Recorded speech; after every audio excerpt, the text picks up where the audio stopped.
네, 오늘은 공동체 헌신하라 세 번째 시간입니다. 공동체 헌신하라라는 제목으로 지난주 이어서 계속 말씀을 나누겠습니다. 6월 호국 보훈의 달을 맞아서 나라를 사랑하고 지키고 보호하자라는 취지에서 기독교 세계관에 대해서 나누고 있습니다. 첫 시간에는요, 민주주의의 개념과 공화주의에 대한 공화주의 개념에 대해서 나눴고요. 그리고 이어서 지난주에 자유주의에 대해서 객관적인 이야기를 나눴습니다. 객관적인 이야기를 나누다가 사족이 너무 많이 붙어서 그리고 시간 조절에 제가 조금 실패를 해서 약간 생뚱맞은 지점에서 끊었어요.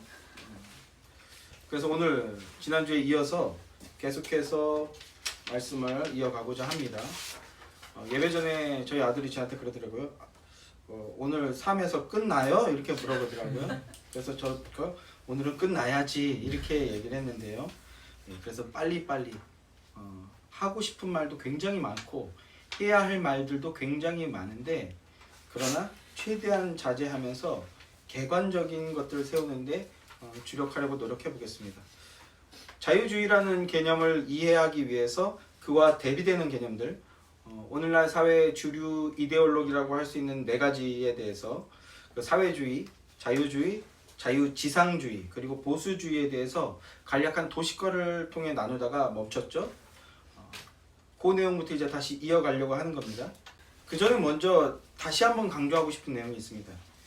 지금 이 문제의 모든 시작점이라고 할 수 있는 기준에 대한 싸움입니다. 기준의 싸움. 대한민국을 파괴하려는 세력들이 있었어요.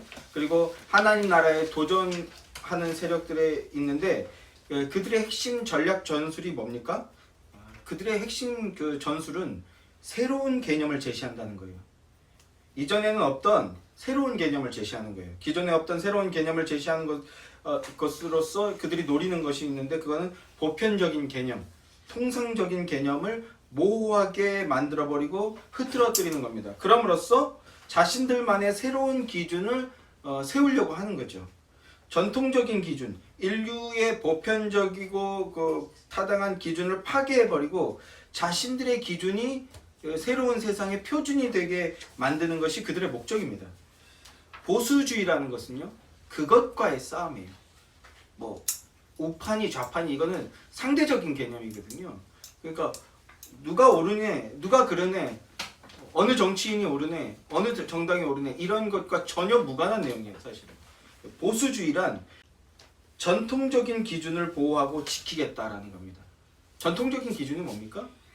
초월자. 우리는 그리스도인이니까 하나님이 온 우주 만물을 창조하셨고 그분의 다스림과 통치 안에 우리는 순종하는 삶을 살아야 된다. 이 가치를 지키고 보호하겠다는 겁니다.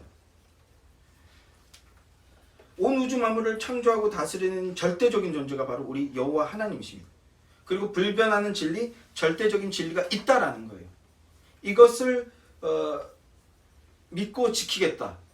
그리고 하나님께서 세우신 창조의 원리와 질서를 지키고 보호하겠다. 이게 정치 사상으로 표현했을 때 보수주의라는 표현을 쓰게 된 겁니다.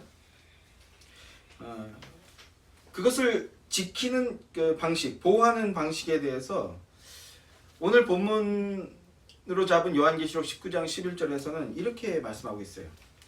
또 내가 하늘을 열린 것을 보니, 새로운 환상을 보는 겁니다. 사도 요한이 보라, 백마와 그것을 탄 자가 있으니 그 이름은 충신과 진실이라. 그가 공의로 심판하며 싸우더라. 그 눈은 불꽃 같고 그 머리에는 많은 관들이 있고 또 이름 쓴 것이 하나가 있으니 자기밖에는 아는 자가 없고, 또 그가 피 뿌린 옷을 입었는데 그 이름은 하나님의 말씀이라 칭하더라. 하늘에 있는 군대들이 희고 깨끗한 세마포 옷을 입고 백마를 타고 그를 따르더라.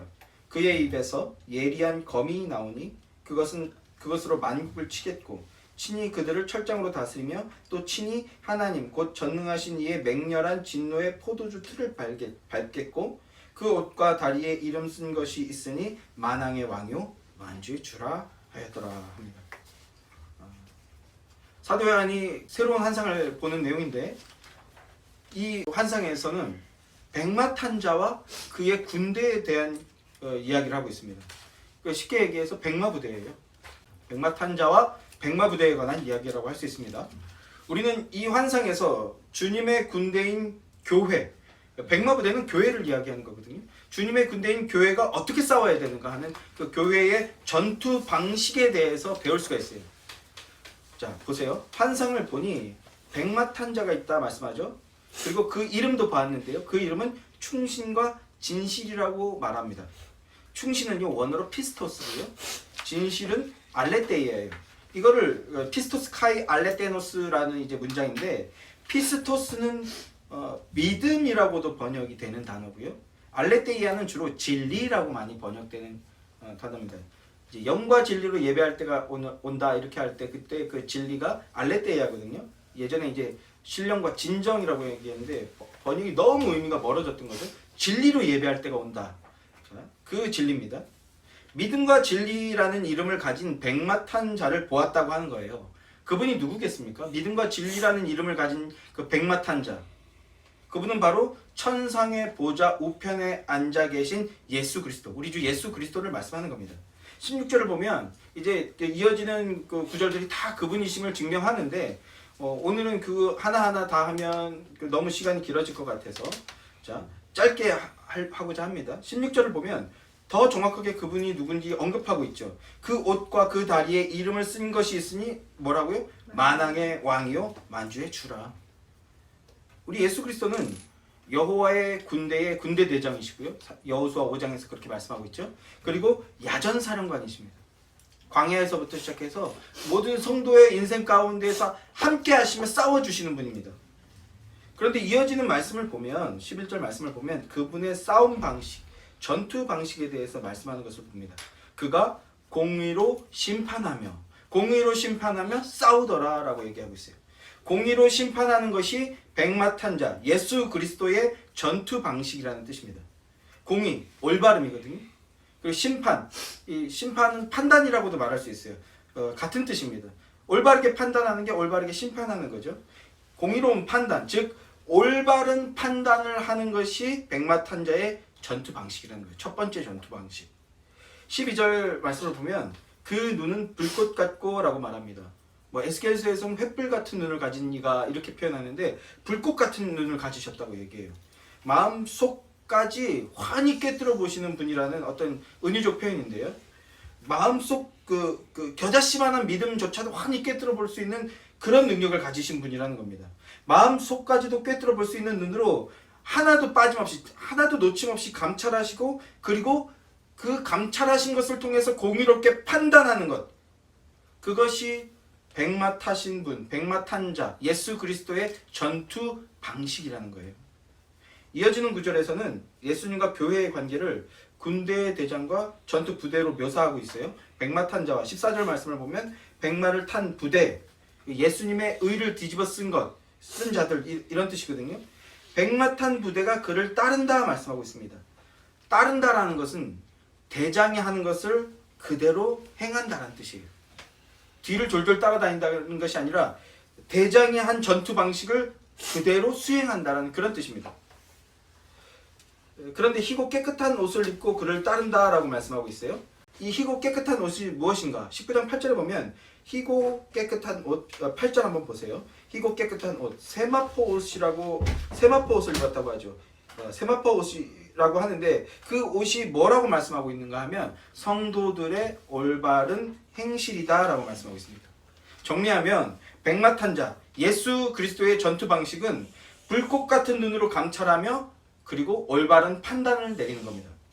그리고 십자가의 사랑으로 대적을 물리치고 살았으나 죽은 자들에게 참 생명을 주는 것, 이것이 전투 방식이요 전투 목적인 거예요. 그러니까 백마를 타고 그를 따르는 자들, 즉 하늘 백마 부대의 부대원들, 그들의 전투 방식 역시 올바른 판단을 하고 예수님을 따라 그분의 올바른 행동들을 따라 행하는 것, 그리고 그분의 옳음을 증거하는 것, 이게 백마 부대의 전투 방식이고 전투라는 겁니다. 교회, 즉 우리는 그리스도의 영적 전쟁을 위해서 부름받은 자들이에요. 또한 영적 전쟁을 함에 있어서 이 전투 방식을 따르라고 부름받은 자들입니다. 네 마음대로 싸우는 게 아니라, 우리 마음대로 싸우는 게 아니라 예수님이 행하신 그 전투 방식을 따르는 겁니다. 그렇기 위해서 부름받은 자들입니다. 올바른 판단, 그리고 십자가를 증거하는 것. 십자가를 증거하는 이 삶을 살아내라는 것. 교회는 주님의 말씀을 붙들고, 그리고 우리의 군대 대장은 바로 예수 그리스도시다, 이것을 기억하며 목숨을 거는 믿음과 용기를 가지고 담대히 전투해야 될 것입니다. 그냥 막연히 이리저리 그냥 그 뽕무니만 쫓아다니는 것이 아니라 우리 대장이 바로 예수 그리스도시다. 백전불패의 아니 백전백승의 장군이잖아요. 그 장군, 우리 장군이시다, 이렇게 이야기하면서 담대하게 전투하는 겁니다. 어느 정도로 목숨을 거는 것을 두려워하지 않는 거예요. 그럼 믿음, 그 믿음의 용기, 이것을 가지고 우리는 우리의 삶을 영적 전투하는 삶, 영적 전쟁하는 삶으로 임해야 한다라는 것입니다. 우리의 지금 싸움은요, 기준의 싸움이라는 말씀을 드리고 있어요. 그리스도의 군사로 부름받은 우리는 진리라는 이 절대적인 기준을 가지고 절대적인 기준을 흔들림 없이 붙들고 올바른 판단을 해야 될 자들입니다. 그리고 그리스도를 따라서 그 올바른 판단 안에서 예수 그리스도의 사랑을 증거하는 삶과 그 증언이 있어야 된다는 거예요. 자, 이것이 우리의 전투 방식이기 때문에 우리는 하나님의 말씀을 열심히 배우고 알아야 되는 겁니다. 그리고 하나님의 말씀에 의거해서, 이 복음에 의거해서 나오게 된 이 보수주의 사상에 대해서도 지금 우리 시대에게 요구되고 있는 거예요. 우리가 열심히 알아야 되겠습니다. 그래서 지난주에 이어서 표를 가지고 내용들을 살펴보도록 할 텐데요. 다시 한번 말씀드립니다. 지난주에도 그랬지만 오늘도 설교가 아니고 사실상 강의입니다. 정보와 지식들을 나열해서 전달해드리는 방식으로 진행이 되는 겁니다. 자, 표 첫 번째 걸 다시 한번 보세요. 간단하게 다시 한번 정리하고 넘어가겠습니다. 오늘날 우리 사회의 주류 사상이라고 할 수 있는 네 가지, 사회주의, 자유주의, 자유지상주의, 보수주의, 이것이 어떠한 특성을 가지고 있는지, 오늘날 많은 사람들이 뭔가를 주장해요. SNS나 이런 걸 보면, 혹은 사적인 자리에서도 보면 저마다의 의견을 주장하는데, 그 의견이 다름 자체는 문제가 안 되는데 그 출처가 뭔가, 어디에서 기인한 것인가, 우리는 분석할 수 있어야 돼요. 올바른 판단을 하기 위한 기준이 필요한데 그 기준을 가지고 올바른 판단을 해야 됩니다. 그 기준, 단초를 제공하는 것인데, 저들이 어떤 역사적 혹은 사상적 배경을 가지고 있는가 했을 때 네 가지로 도식화할 수 있다고요. 사회주의, 자유주의, 자유지상주의, 보수주의. 자, 이 사회주의, 주권으로 바라봤을 때 사회주의는 주권이 없습니다. 개인에게 주권이 없어요. 집단에게 주권이 있다라고 생각합니다. 그런데 이 집단은, 또 사회주의의 집단은 두 가지로 정의할 수 있다고요. 하나는 계급 중심, 이게 막스가 주장한 공산주의 계급론인데, 계급을 중심으로 해서 집단을 바라보는 방식이 있고요. 그리고 국가 중심, 민족 중심, 인종 중심으로 바라보는 방식이 있다고요. 그렇다고 해서 이 둘이 옆에서 바라보기에는 차이가 있지만 결국 이 사람들은 사회주의라는 큰 틀 안에서 하나로 묶이게 돼 있습니다. 사회주의 안에서 혹은 세력 다툼 때문에 나눠질 수 있지만, 뭐 너는 공산주의 계급론이니까 우리랑 섞일 수 없어, 이런 일들은 전혀 일어나지 않아요. 결국은 하나로 합치게 돼 있습니다. 자, 계급 우선하는 것은요, 유산자, 무산자, 가진 자와 못 가진 자, 이렇게 나눈다고 했죠. 그래서 못 가진 자는 선, 가진 자는 악이라고 바라보는 관점이라고요. 우리가 그걸 역사 속에서 경험했는데, 그럼에도 불구하고 오늘날 대한민국에 이런 얘기를 하는 사람들이 뭐 공산주의란 표현만 쓰지 않았을 뿐이지 이렇게 생각하는 사람들이 많아요. 이재용 지난 3년 동안 감옥에 있었죠. 왜 있었는지 아십니까? 그가 무슨 죄를 저질렀는지 아세요? 아무도 몰라요. 정확하게 설명하라 그러면 딱 마침표로 깔끔하게 떨어지듯이 설명할 수 있는 사람이 아무도 없습니다. 그냥 많이 가진 자라서, 삼성공화국이라서, 삼성이 지금 뭐 우리나라의 뭐 경제의 뭐 4분의 1 정도, 그리고 대기업이 60% 70%를 차지한다. 이것 봐라, 재벌 공화국이다. 맨날 무슨 공화국, 지금 검찰 공화국이 됐는데, 추상적인 개념입니다. 자, 여기서 더 깊은 얘기를 나가면 또 표 1에서 끝날 수 있으니까. 자, 계급을 우선하는 거예요. 계급 우선. 또 국가, 민족을 우선하는 거. 그게 뭐라고, 가장 대표적인 것이 뭐라고 말씀드렸습니까? 나치즘, 민족사회주의. 오늘날 이 나치즘이 다시 부활하고 있는데 BLM이라고 하죠. Black Lives Matter. 인종을 중심으로 해서 또 계급을 나누는 거예요. 흑인은 억압받던 그 자들이고 그렇기 때문에 선이고 백인은 기득권이고 악이다. 지금 이것도 미국도 이 인종사회주의로 치열한 전투가 벌어지고 있습니다. 그런데 근본 자체는 흔들리지 않는 것 같은데 모르죠. 여기서 우리가 미국이 지금 어느 정도로 지금 그런지 그냥 주로 유튜브나 이런 것들을 통해서 정보를 접근했는데 100% 신뢰할 수가 없더라고요. 정말 열심히 공부하고 열심히 그 정보들을 건강한 정보들을 건전하게 교류할 필요가 있다는 생각을 합니다. 어쨌든 사회주의는 이렇게 집단으로 그 주권을 바라봅니다.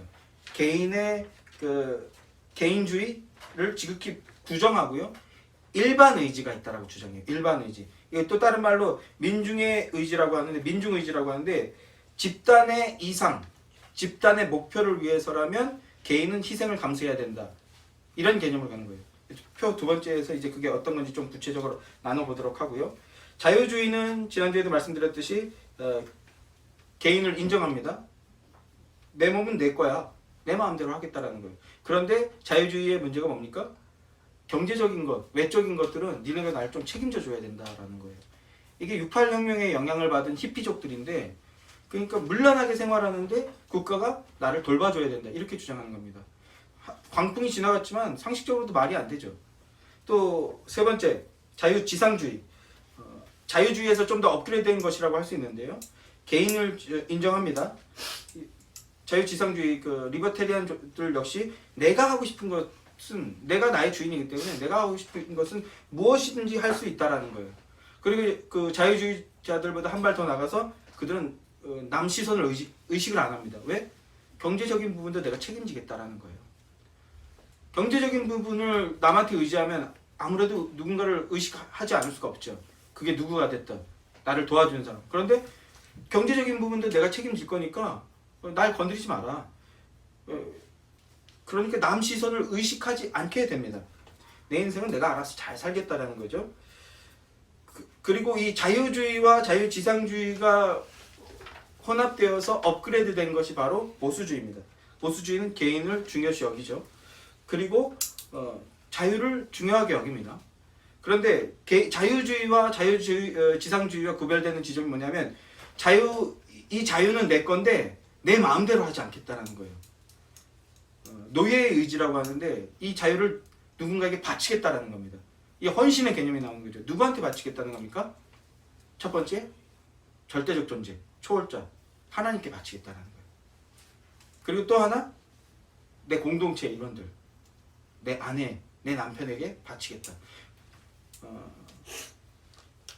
그리스 사람들은 페르시아 사람들, 우리 영화 300이라는 것 보신 분들 계신지 모르겠는데 페르시아 사람들을 되게 무시합니다.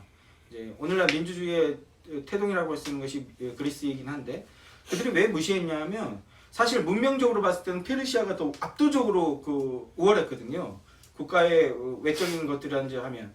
그런데 그리스 사람들이 왜 페르시아 사람들을 무시했냐면 페르시아 사람들은 왕에게 무릎을 꿇는 거예요. 두 무릎을 꿇습니다. 그 모습을 보면서 어떻게 사람이 사람한테 무릎을 꿇느냐.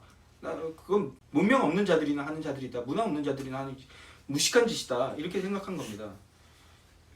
그들은 뭐 우리가 생각하는 절대자 하나님은 아니지만 오직 신에게만 무릎 꿇는다.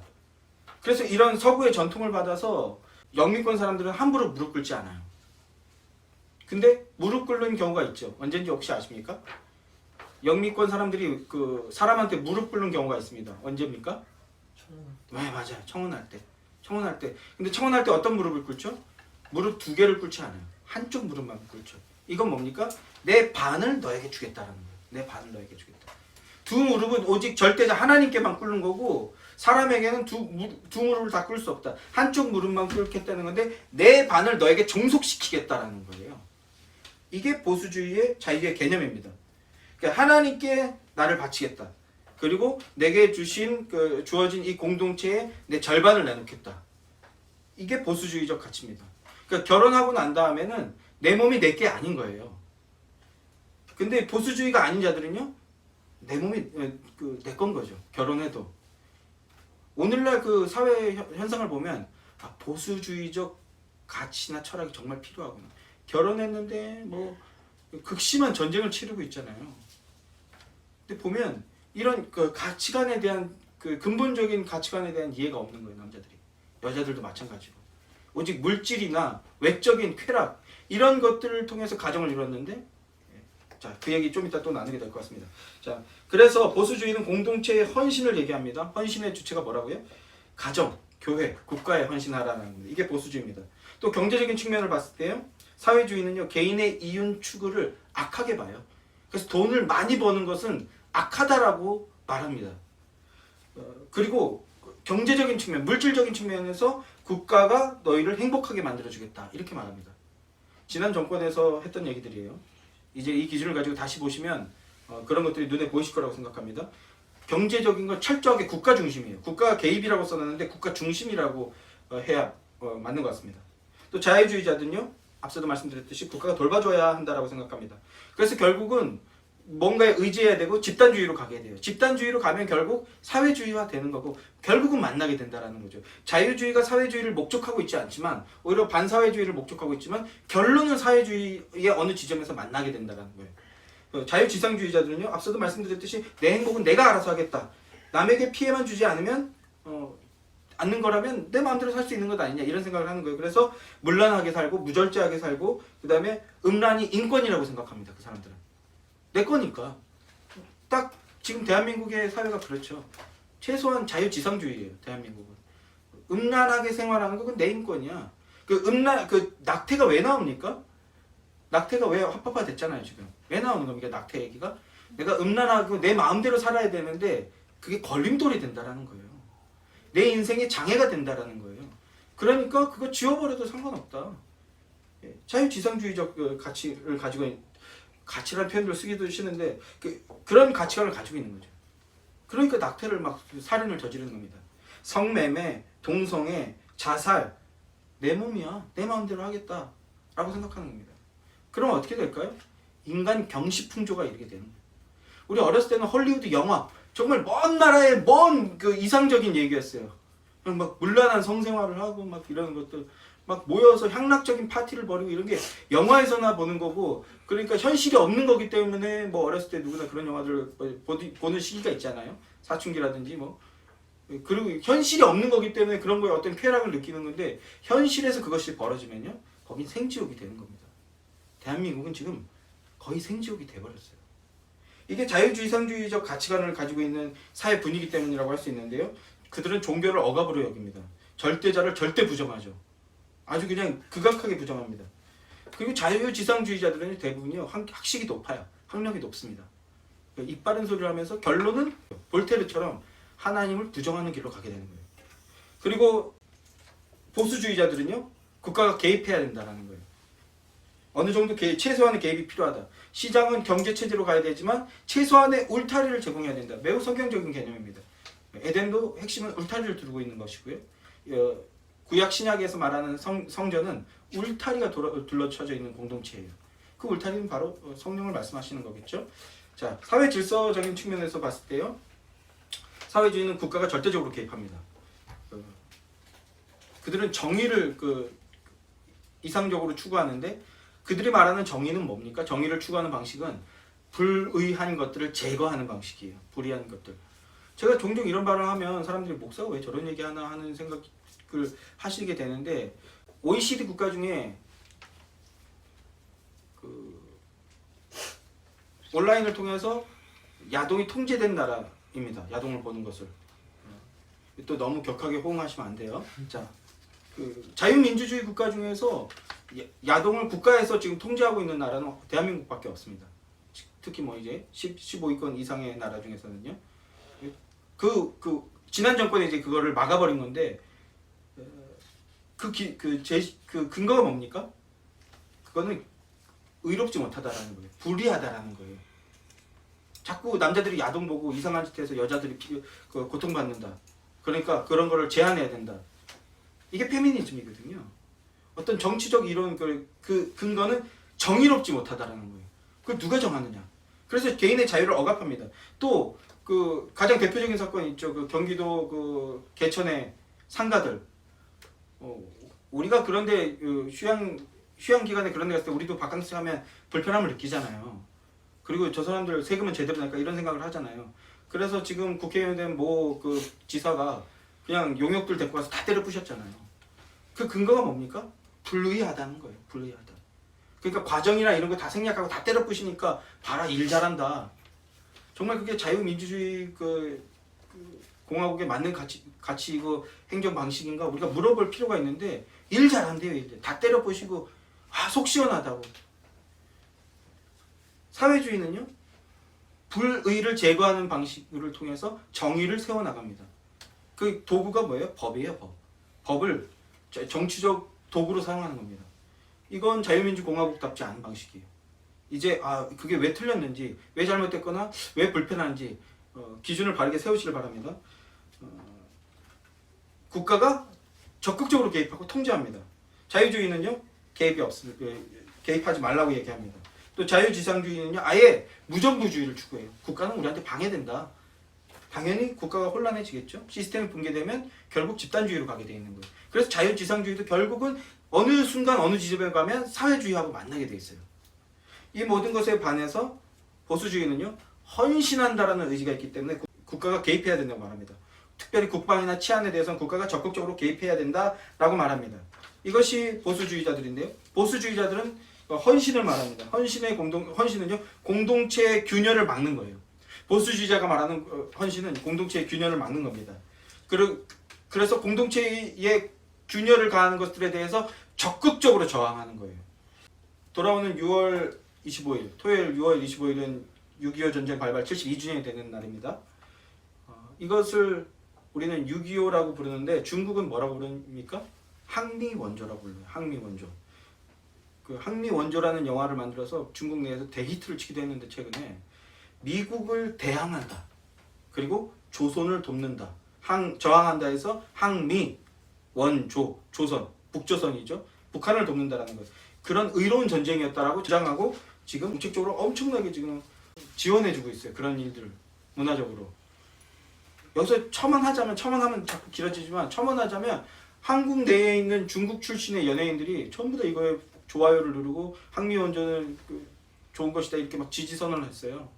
근데도 막 정신없이 막 그 연예인들 좋다고. 6.25는 북한과 중국을 위한 전쟁이었고 침략은 남한과 미국이 한 거다. 이런 주장을 하는데 그걸 좋아요를 좋다고 하는 사람들 그들은 공공의 적입니다. 우리가 약간 정신을 차릴 필요가 있어요. 주변에서 그런 소리를 한다면 다시 한번 잘 생각해 봐야 된다라고 가르쳐 줄 수 있어야 된다. 이게 전투 방식입니다. 자, 중공은 1950년 10월 19일에 압록강을 건넜어요. 이게 그 6.25 전쟁 처음부터 스탈린의 목적이었어요. 스탈린은 처음부터 한반도를 목적화하고 있었는데 어떻게 해야 잡아먹느냐? 미국이 없어야 잡아볼 수 있어요. 그럼 미국을 어떻게 해야 없앨 수 있느냐? 중공하고 전쟁을 붙여야 되겠다. 처음부터 이게 역사 기록 문서가 이제 소련이 붕괴되면서 김영삼 정권에서 러시아와 수교를 맺으면서 보리스 옐친 대통령이 1950년 50년 당시에 소련의 그 역사 자료를 수교 기념으로 다 이렇게 선물로 줍니다. 그래서 그 문서들을 해독하는 데 한 십수년이 걸렸는데 그래서 6.25 전쟁에 대한 소련의 입장이라든지 당시 정황에 대해서 이제 완벽하게 팩트가 정리되어 있는 상황인데 6.25는 스탈린이 주도한 전쟁이에요. 바지사장은 김일성이었고 그리고 스탈린의 목적은 지금 한반도 남쪽을 차지하고 있는 미국을 제거하는 건데 자기들이 직접 하면 자기들이 피해가 크잖아요. 그래서 중국을 끌어들이는 거예요. 마오쩌둥은 지금 그 중화인민공화국을 세워놓고 아직 자리를 못 잡았어. 영국 쫓아가는 게 목표인데 자리를 못 잡았어요. 그래서 웬만하면 전쟁을 벌이고 싶지 않았는데 스탈린이 계속 이간질하는 거예요. 결국은 이제 끌어들이는 데 성공해서 10월 19일에 압록강을 건너게 됩니다. 우리 흔히 아는 인해전술이라고 하죠. 몇만 명씩 몇십만 명을 보내가지고 건너는데 사실상 10월 25일부터는 6.25는 미국과 중공의 전쟁이었어요. 자, 이 얘기도 추후에 또 나눠봅시다. 그런데 1950년 10월 24일 이제 중공이 넘어왔는데 어떤 일이 벌어졌냐면 이제 격전이 시작이 되는데 어떤 일이 벌어졌냐면 당시 6.25 전쟁의 총사령관이었던 6.25 전쟁 전체의 총사령관은 메가더 장군인데 그 육지의 총사령관은 해리스 워커 장군이었습니다. 해리스 워커 장군이 육군 총사령관이었어요. 근데 이 해리스 워커 장군이 어떤 개인적인 일로 인해서 아들에게 훈장을 줄 일이 있었어요. 그래서 아들을 만나러 급하게 이동하는데 이동하는 도중에 한국군 병사의 그 실수로 인해서 교통사고로 사망하게 됩니다. 아들이 그 이북 쪽에서 전투를 벌이고 있는데 그쪽으로 만나러 가려다가 교통사고, 그 한국군 병사의 실수로 총사령관이 죽었어요. 그래서 그 워커 장군이 죽은 그 언덕에 기념으로 호텔을 지었죠. 그 호텔 이름이 뭡니까? 네, 워커힐 호텔이에요. 거기서 죽었다고. 한국군에 그 위해서 헌신한 사람을 기념하는 그런 자리가 이제 워커힐 호텔에서 하는 자리, 그 자리인데, 그러니까 총사령관이 갑자기 사망하니까 미군들이 이제 흔들리기 시작하는 겁니다. 미군이 흔들리면 유엔군들도 당연히 흔들리겠죠. 미군들이 전쟁에 대한 근본적인 의문을 품기 시작하는 거예요. 우리가 여기서 왜 싸워야 되느냐? 한국 건국된 지 2년째 되던, 그러니까 완전히 애기예요. 그런 나라에 왔어요. 가난한 나라예요. 자국의 본토에서 벌어진 전쟁이 아니에요. 그리고 이 전쟁을 이긴다고 해서 미국에게 가는 이익은 단 하나도 없어요. 이런 것들을 배경으로 했을 때 그 군사들이 물어보는 거예요. 이게 지금 우리 땅도 아니고 우리가 피해를 보는 것도 아니고 이걸 이긴다고 해서 우리가 얻는 것도 아니고, 그리고 환경도 너무나 열악한데 우리가 여기서 왜 싸워야 되느냐? 우리가 여기 왜 왔습니까? 이제 이렇게 묻는 겁니다. 그런 그 반문이 이제 점점 커지면서 부대가 이제 균열이 일어나기 시작하는데, 그 워커를 대신해서 새롭게 부임한 장군이 리치웨이 장군이라는 사람이에요. 그 장군을 향해서 묻는 겁니다. 군인들이 우리가 여기서 왜 싸워야 되는가? 우리가 이 먼 곳까지 와서 왜 죽음을 무릅쓰고 싸워야 하는가? 150만 명이 왔거든요. 그 중에 5만 명이 전사하고 25만 명인가가 부상당했습니다. 이 인원들이 우리가 여기서 왜 죽음을 무릅쓰고 싸워야 하는가? 이렇게 질문하는 거예요. 이에 대해서 총사령관 리치웨이 장군이 이렇게 대답합니다.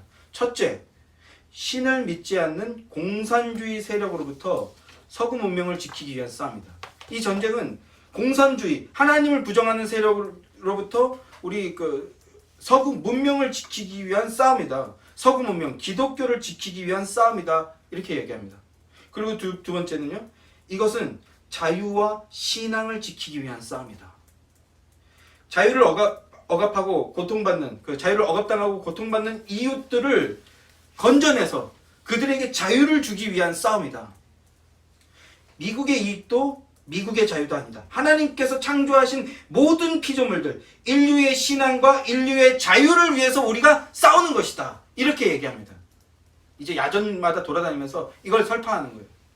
이게 미국 보수주의자들이 말하는 미국 예외주의예요. 미국 예외주의라 그러면 되게 불쾌하게 여기는데, 미국 예외주의가 뭡니까? 우리는 하나님의 부름을 위해서, 하나님의 영광을 위해서 부름받은 자들이다. 미국인들은 하나님의 살아계시고 역사하심을 증명하기 위해서 부름받은 그 나라가 미국이고, 우리는 그 나라의 국민들이다. 우린 그걸 증거해야 된다. 그러기 위해서 죽음도 불사할 수 있다. 이게 미국 예외주의예요. 우리는 하나님의 영광을 위해서 싸우다 죽을 수 있다. 근데 또 막 미국 예외주의 하면 자세한 내용도 모르면서 막 불쾌하다고 막 미국 싫어하고 반미주의 외치고. 자, 이것을 영역주권이라고 하는데, 나는 하나님의 형상으로 세움받은 자로서 내가 구하는 모든 곳이 하나님이 임하시는 곳이고, 나는 그곳을 하나님이 다스리는 곳이 되게 할 의무가 있다라는 겁니다. 하나님의 거룩이 임하게 할 의무가 있다. 그리스도인은 소명의식을 가지고 인생을 살고 세상을 바라봐야 된다는 거예요. 내가 구하는 모든 것이 하나님이 임재하는 하나님의 영역이고, 하나님은 거룩하신 분이시기 때문에 내가 구하는 그곳이 거룩해지게 만들겠다. 하나님이 다스리는 곳이 되게 하겠다. 이게 그리스도인들의 믿음이라는 거예요. 이게 보수주의자들의 사상과 철학이라는 거예요. 이것이 바로 적용적으로 접근했을 때 오늘 본문 계시록이 말씀하고 있는 옳은 행실, 그리스도의 영적 전투 방식이라는 겁니다. 그리스도의 군대의 영적 전투 방식. 자, 그렇다면 그리스도인은 성경적 세계관을 가지고 바라보는 모습을 어떻게 정립되고 어떻게 정의되는가? 그에 반해서 반성경적인 세계관을 가진 자들은 세상을 어떻게 바라보고 어떻게 접근하는가? 어떤 기준을 가지고 있는가? 이런 것들을 각자가 추구하는 형태를 가지게 된 것에 어떤 차이점이 있는지 도표를 가지고 다시 한번 객관적으로 살펴보겠습니다. 자, 두 가지로 나눴어요. 기독교 보수주의와 반보수주의. 이 반보수주의 안에는 아까 얘기했던 사회주의, 자유주의, 자유지상주의가 들어가고요. 보수주의는 자유주의와 자유지상주의의 그 개인에 대한 측면에 대해서 합쳐진 것이 보수주의라는 말씀을 드렸죠. 그러니까 기독교 보수주의라는 것은요, 절대적 존재, 하나님을 믿고 당연히 인정하는 겁니다. 그리고 그 안에서 우리는 제약이 있는 존재라는 걸 인정하는 겁니다. 절대적 가치와 불변하는 진리를 지키기 위해서, 그리고 거기에서 나오는 보편적인 가치와 그 질서들을 지키기 위해서 싸우는 자들이 보수주의자입니다. 이에 반해 반보수주의자는 뭡니까? 성경적 가치와 대립되는 모든 것들이라고 할 수 있어요. 그러니까 기독교 보수주의자들이 추구하는 나라는 그 모형은 바로 하나님 나라죠. 그래서 그리스도인들이 필요합니다. 그리스도인들이 그의 주의 복음으로 무장되어서 주의 복음을 전하면 하나님 나라가 세워지는 거예요. 자, 하나님 나라는 뭡니까? 하나님의 통치와 다스림을 따르겠다라는 거죠. 하나님의 통치와 다스림을 받는 나라는 어떤 나라입니까? 아까도 주 예수의 나라 이 땅에 곧 오소서. 주 예수의 나라는 이미 임했다고 제가 아까 찬송 끝에 주지 않았습니까? 주 예수의 나라는 어떤 나라예요? 근데 사랑의 나라입니다. 사랑하는 나라예요. 사랑받음으로 사랑하는 나라입니다. 하나님을 사랑하고요, 그리고 이웃을 사랑하는 나라입니다. 원수까지도 사랑하자는 거예요. 그 사랑의 원칙을 세워나가는 나라입니다. 그리고 하나님 나라의 특징은 뭐예요? 추상적이지 않아요. 실사구시라고 하죠. 실제적입니다. 막연한 얘기를 하지 않고요, 실제적인 얘기를 합니다. 그래서 보수주의자들을 하나같이 이제 보수주의자들이 청년들한테 뭐 멘토 덕담 한마디 하라 그러면 뭐 얘기합니까? 비슷한 얘기인데 뭐부터 얘기하죠? 청년들이요, 이제 훌륭한 사람이 되기 위해서 뭐부터 해야 되냐? 아침에 일어나서 네 이불부터 개라. 실제적인 얘기를 하는 거예요. 그러면 사회주의적인 영향, 지상주의적인 영향은 뭐라고 얘기합니까? 그런 주장에 대해서 꼰대라고 폄하해버리죠. 옳은 의견인지 아닌지 다 불태워버리는 거예요. 그러나 하나님 나라를 추구하는 자들은요, 실제적인 이야기를 하는 거예요. 오늘 내가 하나님과 어떻게 동행할 것인가. 아침에 일어나자마자 그래서 눈 뜨면 주님 함께 해주셔서 감사합니다. 발떡 일어나서 이불부터 개는 것.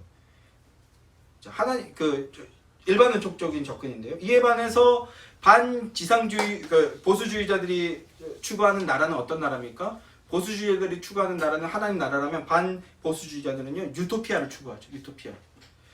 어떤 이상향이 있다라는 거예요.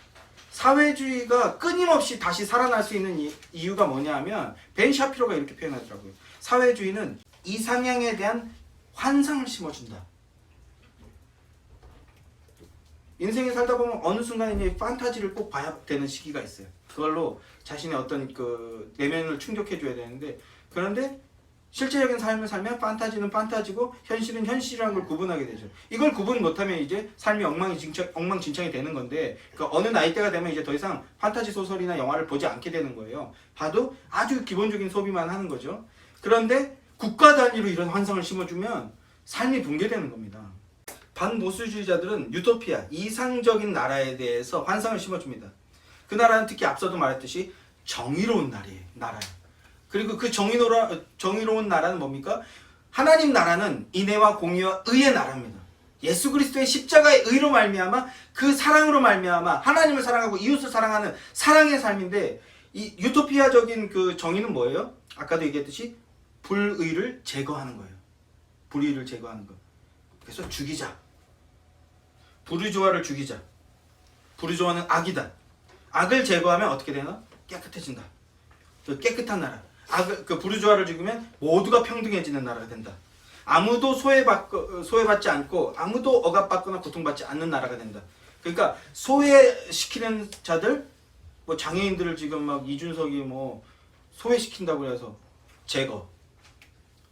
그런 식의 접근이라면 그거는 보수주의자도 아니고 우파도 아니고 보수주의자도 아니에요. 또 누구를 소외시킨다. 제거. 여자를 억압한다. 남자 제거. 이게 사회주의자들, 반보수주의자들의 그 유토피아입니다. 다 죽이면 어떻게 될까요? 다 죽이면? 결국 다 죽이면? 나도 죽는 거예요. 그리고 이들이 얘기하는 그 유토피아는요, 물질적인 풍요의 나라예요. 사회주의자들이 말하는 평등은요, 물질적인 평등이에요. 그러니까 더 가진 사람 없이 공평하게 다 뿜빠이 해야 된다. 똑같이 가지고 있어야 된다. 왜 너가 더 갖고 있냐. 그 근거가 뭐든 상관없어요. 무조건 결과적으로 다 물질을 동일하게 소유해야 된다. 이게 반보수주의자들이 말하는 유토피아입니다. 그 하나님 나라를 추구하는 자들은 공화제라는 시스템을 갖게 되죠. 공화주의를 추구합니다. 공화주의는 뭐라고요? 공동소유예요.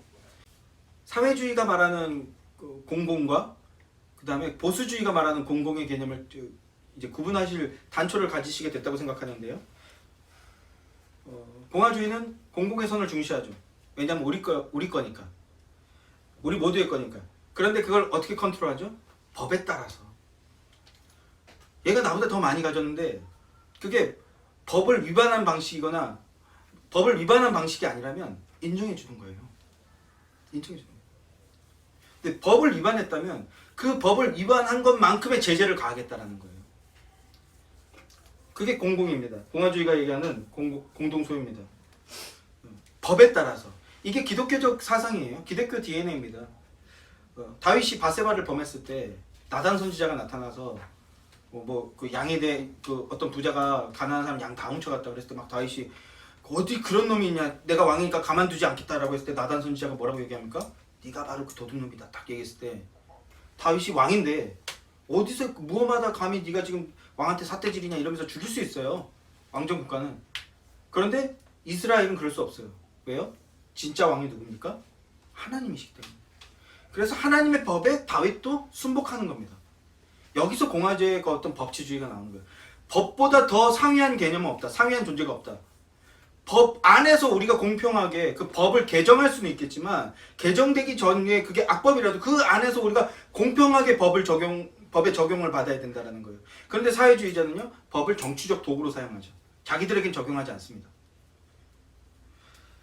그 유토피아를 추구하는 사람들은 공화가 아니라 공리를 추구하죠. 벤담의 최대 다수의 최대 행복, 최대한 많이 나눠줘서 최대한 많이 행복하게 만드는 게 유토피아가 추구해야 될 어떤 가치관이라는 거예요. 그래서 공공의 이익을 위해서라면 소수는 좀 희생당하고 해야 된다는 겁니다.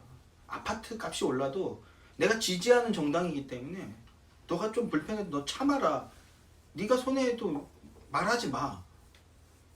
네가 좀 불이익을 당했어도 말하지 마. 근데 사람들이 어떻게 해요? 자꾸 말하잖아요. 실제로는요. 그래서 북한은 어떻게 합니까? 그렇게 자꾸 말하는 사람들. 말하지도 못하지만 이미. 말하면 어떻게 합니까? 아우지로 끌고 가는 거죠. 아우지로 끌고. 소련도 교과서로 끌고 가서 엄청 두드려 팼어요. 근데 안 바뀌어요. 그래서 붕괴된 거거든요. 최대 다수, 모두의 이익을 위해서 사회적, 아까 민중의 의지라는 얘기를 드렸죠. 모두 그 국가적 행복을 위해서 최대한 희생해야 된다는 거예요. 이 공화주의에서는 내가 법 안에서 내 이익을 위해서 내가 나 스스로에게 희생을 강요하는 건데 그게 아니라 사회주의에서 뭡니까? 국가가 네가 희생해라라는 거예요. 내 의지와 상관없이. 자, 공리주의를 추구하게 합니다. 항상 공명정대해야 되고 항상 모두가 동일한 이익을 얻어야 된다. 이게 공정한 거다라는 거예요. 이게 유토피아입니다. 그런 유토피아 어떻게 사시고 싶으십니까? 그런데 문제는 뭐죠? 현실에 없다라는 거예요. 또 하나님 나라를 추구하는 보수주의자는 개인을 강조합니다. 특히 개인의 책임, 제한을 강조합니다. 헌신하겠다라는 거거든요. 무릎을 꿇음으로써 스스로 노예가 되겠다라는 거예요. 노예의 의지라고, 노예의 길이라고 하잖아요. 이 코람데오라는 말이 있습니다. 종교개혁 때 이제 나오게 된 신조어인데 코람데오 뭡니까? 신전의식, 하나님 앞에 서 있는 자라는 거예요. 이걸 윤리적으로 접근하면요, 우리가 십계명을 통해서 스스로 참회의 기도를 하자라고 얘기하는데 하나님 앞에 서면 내 죄악이 폭로가 되니까 회개함으로써 갱신하게 되고 그래서 더 업그레이드가 되는 건데 동시에 그 코람데오는 어떤 의미가 있습니까? 이전에는요, 모세와 같은 중보자가 없으면 하나님께 나갈 수가 없었어요. 그런데 예수 그리스도께서 십자가에 찢어져 죽으심으로 말미암아 그 순간 무슨 일이 벌어졌습니까? 성전의 지성소의 휘장이 찢어졌죠. 휘장 위에서부터 아래로 찢어졌습니다. 그건 뭡니까? 예수 그리스도의 이름을 힘입는, 예수 그리스도를 믿는 믿음 있는 자는 이제 누구나 무시로 하나님께 나아갈 수 있는 상태가 됐다. 이게 코람데오거든요.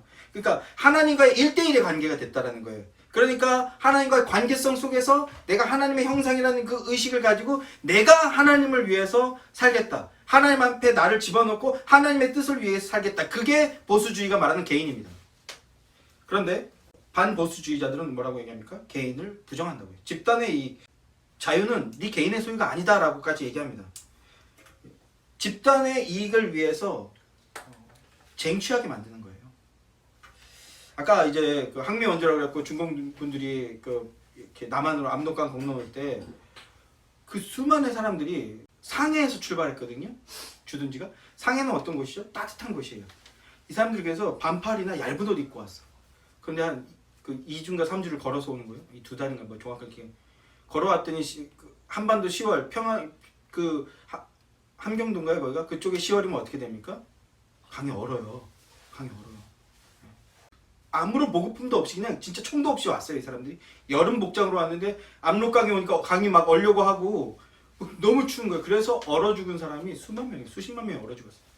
거기서 살아남은 사람이 저한테 참여하는 건데 집단의 의지를 위해서 그런 소수 뭐 1억 명 중에 몇만 명은 소수잖아요. 그런 소수의 희생은 아무것도 아니에요. 민중의 의지를 위해서. 그래서 싸워보지도 못하고 얼어 죽은 사람이 3분의 1 이상이라는 이제 수치가 정확히 기억이 안 나요. 그렇게 얼어 죽었어요. 근데 또 그들을 어떻게 끌고 왔는가? 그 어렸을 때 뭐라고 배웠냐면 술 먹여서 데리고 왔다. 근데 술도 못 먹였어. 재정이 없어서. 근데 여러분 그걸 아셔야 돼요. 이 인간이라는 게 얼마나 연약한 존재냐면요. 북으로 둥 하잖아요. 제가 제일 좋아하는 게 뚝 이렇게 시작하는 음악 되게 좋아하는데 되게 단순해. 그 비트 그리고 16비트 짝짝짝짝짝 이러면 바로 흥분해. 흥분해요. 북으로 둥 하면 사람이 흥분해요. 제정신이 아니에요. 굳이 술 먹이거나 마약 집어넣을 필요가 없어요. 북으로 둥 하면 사람이 흥분해요. 그래서 예전에 제가 옛날 부교육자로 있을 때 합심 기도하는데 사람들 기도가 한 3분이면 잦아들다. 그럼 이 얘기 많이 했는데 목사님이 어떻게 한다고요? 주여 하다가 갑자기 소리가 잦아들면 막 이렇게 박수 치는 거예요. 왜 박수 쳐요? 많이 얘기했는데 기도 소리 작아진다는 거예요. 자극시키고 흥분시키는 거예요. 이 박소리는 또 소리가 커져요. 지금 제가 무슨 말씀 드렸는지 알겠죠? 막 북치고 깃발 흔들면 사람이 흥분해요. 그 상태로 그 인민들을 끌고 와 버린 거예요. 거기서 막 개죽음을 시킨 거예요. 그런데 이렇게 지금도 그래서 교회도 깃발을 흔들어. 하나님 그런 거 하지 말라고 하셨어요. 가끔 저도 그래서 깃발을 좀 흔들 거예요. 여기 민숭민숭하게 있을 때 깃발 여러분 근데 진짜로 뭐 이렇게 연고전이나 하여튼 뭐 축구 가보세요. 거기서 깃발 흔들면 사람들이 막 괜히 흥분하는 게 아니에요. 투 할 때도 그 빨간 그 깃발 왜 흔든다고요? 손은 생명이에요. 색깔을 못 봐. 빨간 깃발은 이거 빨간 천 흔들어도 손은 그냥 뭐가 펄럭거리는 것만 보이지 빨간색 보고 흥분 안 해요. 누가 흥분하는 겁니까? 관객들이 흥분하는 거예요. 막 이러면서 흥분시켜서 끌고 가는 겁니다. 집단의 이익을 위해서 사람들을 환각 상태로 만들어 버린다는 거예요. 우리가 교회에서도 이런 거 절대로 언급해야 됩니다. 집단에 속하면 근데 집단에 속하게 만듦으로써 집단에 속하면 우리가 용기가 생겨요. 그리고 그 집단의 장점이 드러나면 뭔가 특별해졌다라고 생각하게 됩니다. 그리고 집단 의지잖아요. 집단을 통해서 좋은 부분만 보면 뭔가 더 도덕적인 것처럼 보이죠. 지금 최근에 가장 주식시장에 가장 핵폭탄 같은 소식이 뭐였어요? 가장 핵폭탄? BTS가 잠정 활동 중단한다. 그래서 그 기획사 이름 뭐지? 거기가 뭐 몇 조 단위인데 8천억이 순식간에 사라졌다는 뭐 어쨌든 잘 몰라 하여튼. 근데 거기서 이제 그 BTS 멤버가 우리 9년 동안 합숙했다. 그 9년 동안 합숙하면 그 20대 젊은이들이 9년 동안 합숙하면서 얼마나 고통스러웠겠어요. 집단의지죠, 집단의지. BTS라는 전 세계 자신들의 개인 그 이익을 위해서 희생한 거지만 엄청난 인내가 필요했던 거예요. 그 좋은 부분만 막 드러내 보여주니까 뭔가 더 특별해 보이고 더 우월해 보이고 그랬는데 이제 슬슬 이제 균열이 나타나는 거죠. 멤버 하나 몇 명은 막 인성 문제가 불거지고 막 개인사가 집중 공격받기 시작하고 막 집단을 위해서 희생하게 만드는데 어떤 측면에 봤을 때 더 도덕적이어 보이고 더 우수해 보이니까 더 특별하다라는 그런 착각에 만드는데 결국은 현실은 그런 게 없다라는 거예요. 자, 집단의 이익을 추구하게 만듭니다. 다시 보세요. 개인은 책임과 의무와 헌신을 강조하죠. 보수주의자들은 이익만 추구하는 것이 아니라 이익을 추구하기 위해서 수단과 방법을 가리지 않는 것을 악하게 여깁니다. 기독교인들은요, 목적이 옳아야 되는데 과정도 옳아야 돼요. 수단과 방법도 옳아야 됩니다. 하고 싶은 말이 있지만 생략하겠습니다. 그리고 헌신한다라는 의식을 가지고 있다고요. 아까도 얘기했지만 코람데오 정신이기도 하고요. 영역주권이라고 얘기하는데 내 전문성을 하나님께 바치겠다는 거예요. 우리가 왜 우리 분야에서 전문성을 갖지 못한 걸 하나님께 회개해야 되냐면 하나님께 드리는 도구기 때문에 그래요. 내 전문성을 가지고 거기서 건강하고 올바르고 그리고 이익을 내서 내 주변 이웃들과 함께 풍요롭게 살겠다. 이게 우리에게 맡겨진 건데 그 일을 다 하지 못할 때 그것은 우리에게 회개할 조건이라고 생각하는 거죠. 보수주의자들은. 자, 그러나 집단주의자들은요, 평등을 얘기하기 때문에 이런 의식이 없어요. 오히려 양심을 부정하고 그런 회개를 부정합니다. 왜? 그래서 좀 게으른 사람도 공격받지 않아요. 또 이런 개인의 책임 의무와 헌신을 세우는 단초가 무엇이었냐면 이제 이 부분에서 또 서구 역사가 등장하는데 하나님 나라를 추구하는 사람들의 단초가 되었던 것은 영적 대각성이라는 사건이었습니다. 독립전쟁과 영적 대각성. 그런데 그에 반해 프랑스 혁명은요, 이성의 각성이었어요.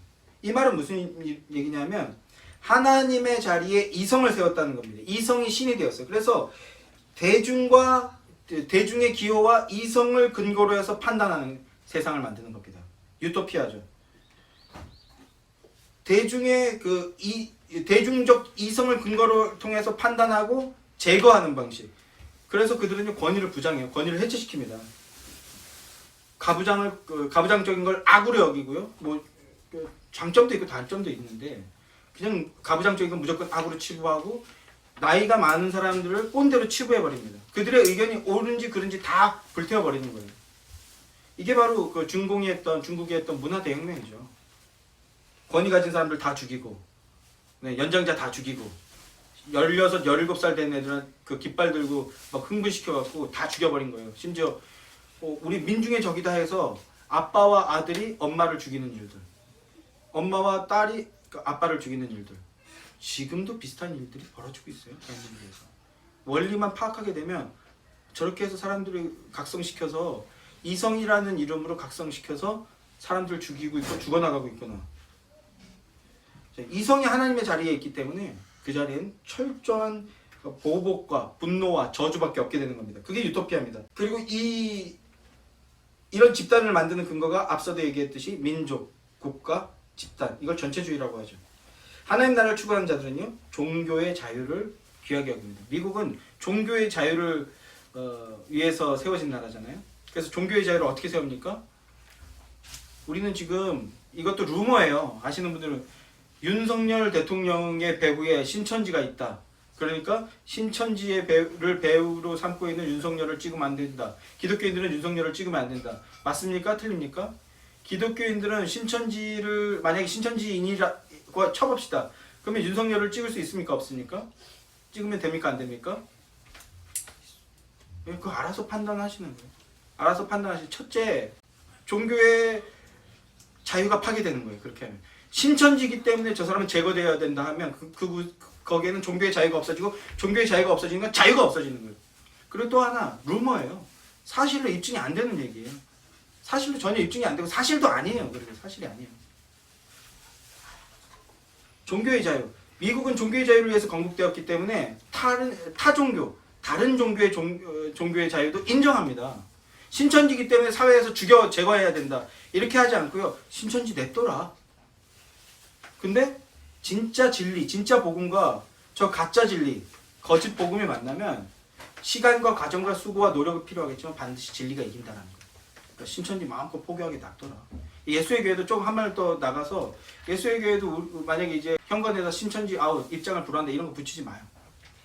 요한계시록도 조만간 해야 되는데 오면 환영, 신천지 환영. 언제든지 복음으로 교제하자. 우리 신천지인인 걸 알고 접근하면 뭐가 무서워요? 모르고 막 헤맬 때 그때가 무서운 거지. 종교의 자유를 인정하고 존중한다는 거예요. 그러나 그 저변에 뭐예요? 우린 참된 복음이기 때문에 무서울 게 없어요. 우리가 참된 복음을 모르는 게 무서운 거지. 종교의 자유는 창조의 질서와 원리를 지키겠다라는 거예요. 그러나 그 유토피아는요, 종교로부터 자유죠. 리버테리안이라든지 소셜리스트라든지 전부 다 종교를 죄악시 여깁니다. 개독교. 그러니까 한국 교회가 개독 거렸던 것은요, 심지어 장로교, 뭐 감리교, 기성교단에서도 그런 소리 하는 사람들이 있었는데 사실은 기독교인이 아니었던 거예요. 오히려 소셜리스트, 사회주의자의 영향을 받은 거지. 종교로부터의 자유를 추구하니까 사회가 질서가 없어지는 거, 기준이 없어지니까 질서가 없어지는 거고 규율을 부정하게 되고 무너지게 되는 겁니다. 그리고 이제 마무리하겠습니다. 하나님 나라는 어떻게 건설됩니까? 보수주의자들이 생각하는 건 가정에서부터 시작된다고 생각하는 거예요. 그러나 반보수주의자들은요, 가정을 개인의 욕구의 충족, 욕망의 충족의 도구 정도로 여깁니다. 내 욕구나 욕망을 충족하는 도구로서 가정을 기능적으로만 보고 접근하는 거예요. 그러니까 가정이 불행해지는 거죠. 헌신하지 않고, 한번 봤더니 계속 그 알고리즘에 그 결혼과 이혼 사이라는 프로그램 그 쪼가리들 계속 뜨는데 서로 그 가치관이 너무 달라. 기본적인 어떤 그 보편적인 가치관이 없어요. 그러니까 자기의 관점과 자기 이익만 얘기하니 전쟁이 되죠. 그런데 하나님 나라 안에 있는 가정은 어떻습니까? 부부싸움이 없어요. 부부싸움. 저희 가정 아직 결혼해서 한 번도 싸운 적이 없어요. 저희 아버님 어머니가 아마 제가 알기로 한 번도 싸운 적이 없어요. 왜 안 싸워지죠? 한쪽에서 헌신하거든. 이쪽에서 일어날 때 이쪽에서 주고, 저쪽에서 일어나면 저쪽에서 헌신하고. 그 헌신은 왜 나오는 겁니까? 사랑하기 때문에 나오는 거고, 그 헌신의 저변에 하나님의 그 대리자라는 이 헌신 의식이 있기 때문이에요. 근데 그게 없는 그 유토피아를 추구하는 자들은요, 내 이익에 반한다면, 내 욕망에 반한다면 그게 아내든 남편이든 자식이든 가차없이 버리는 거예요. 그러니까 이혼이 만연하는 겁니다. 결혼과 이혼 사이 같은 프로그램으로 대중을 자극시킨다고 해서 그 문제가 해결되지 않아요. 하나님의 진리, 복음, 그리고 보수주의적 가치관을 뿌려야 그들이 헌신하는 자세를 가지게 되는 거지. 그런 식으로 접근하면 우리 사회가 계속 분열되는 겁니다. 여기서 하나는 뭐예요? 기독교는 전적 타락, 전적 무능을 얘기하는데 유토피아를 추구하는 사람들은 완벽한 사람을 추구해요. 대통령도 완벽해야 돼. 정치인 완벽해야 돼. 완벽합니까? 그런 사람 있어요? 목사도 완벽해야 돼. 교회도 완벽해야 돼. 1.1에게 오차만 있어도 그 교회는 악한 교회로 떠나겠다라는 거예요. 세상에 그런 거 없다라는 거예요. 오히려 우리는 전적으로 무능하고 전적으로 타락하고 무능한 존재이기 때문에 하나님의 은혜로 그런 것들을 교정하고 바르게 세워나가겠다라는 게 하나님 나라를 추구하는 자들의 모습이지, 유토피아를 추구하는 사람들은요, 불의가 있거나 부정이 있거나 잘못된 거 있으면 제거해, 없애버려, 이런 방식으로 가게 된다는 겁니다. 자, 하나님 나라를 추구하는 사람들은요, 가정을 소명으로 여깁니다. 하나님이 맡겨주셨다고 생각해요. 그래서 헌신합니다. 하나로 지어져 가기 위해서 헌신합니다. 그리고 하나로 지어져 가기 위해서 자녀들을 어떻게 합니까? 훈육해요. 지금 뭐 오은영 박사라든지 이런 사람을 통해서 기능적으로 훈육을 배우는데, 그게 아니라 우리가 그리스도 안에서 하나로 지어져 가야 되기 때문에 내 자녀들, 하나님이 맡겨주신 내 자녀를 훈육하는 겁니다. 때로는 호통도 치고, 때로는 회초리도 치고. 제가 많이 말씀드렸죠. 5살 이전에 다 쳐놔서 지금 회초리를 들 그 위험수위까지 갈 일이 없어요. 필요하다면 회초리도 들어야죠. 그런데 회초리 든다 그러면 난리 나요. 리버테리안의 영향을 받은 사람, 아이의 인권을 막 파괴하는 거라고 정신없는 소리를 해요. 근데 정작 애는요, 규율과 어떤 룰이 몸에 배이지 않아갖고 막 정신없는 행동을 해요. 불안정해, 애가. 우리는 또 그런 거 너무 좀 오랫동안 그런 일에서 딱 서 있는 것만 봐도 애가 한 번도 훈육을 받아본 적이 없어. 그럼 어떻게 돼? 애가 굉장히 불안정하고 위험합니다. 위험해요, 애가. 소외돼요. 또 못 참지. 바로 학원 아이라 그래도 그렇게 행동하면 안 되지. 하나님의 영광을 가리는 거야. 막 이렇게까지 표현은 하고 싶지만 주일학교가 아니니까. 그러나 이런 전제로 얘기하는 거예요. 바로 훈육합니다. 그런데 그렇게 한 2개월 훈육하잖아. 어떻게 돼요? 안정적으로 변해요. 그러니까 이걸 아는 거야. 우리는 제한이 있는 존재야. 여기는 여러 사람이 모여 있는 곳이기 때문에 너는 그 제한 안에서 행동해야 돼. 그러면 나는 너를 존중할 거야. 이걸 인식하면요, 애가 자유로워져요. 안정적이고 자유로워져요. 애가 하다가 막 여러 명이랑 사귈 줄 몰라갖고 관심 받고 싶어서 막 자꾸 나는 죽일 거야, 난 찔릴 거야, 맨날 이런 얘기해요. 그러면 애랑 친해질 줄 알고, 다른 남편은 쟤 이상해, 근데 그 애들도 이상한데 막 지금 나 게임했는데 100명 죽였어? 막 이러면 막 눈 번쩍 이상해. 막 혼내는 거죠. 제한이 있는 존재다 인간은. 이게 습득이 되죠. 굉장히 안정적이고 더 불안한 애들이 그 옆에 가면 이제 안정적으로 변해요. 본인이 변화됐거든요. 이런 걸 가르치는 것이 가정이라는 거죠. 가정에서 이런 걸 배워야 된다는 거예요. 헌신하는 겁니다. 그리고 도덕과 양심을 가르쳐요.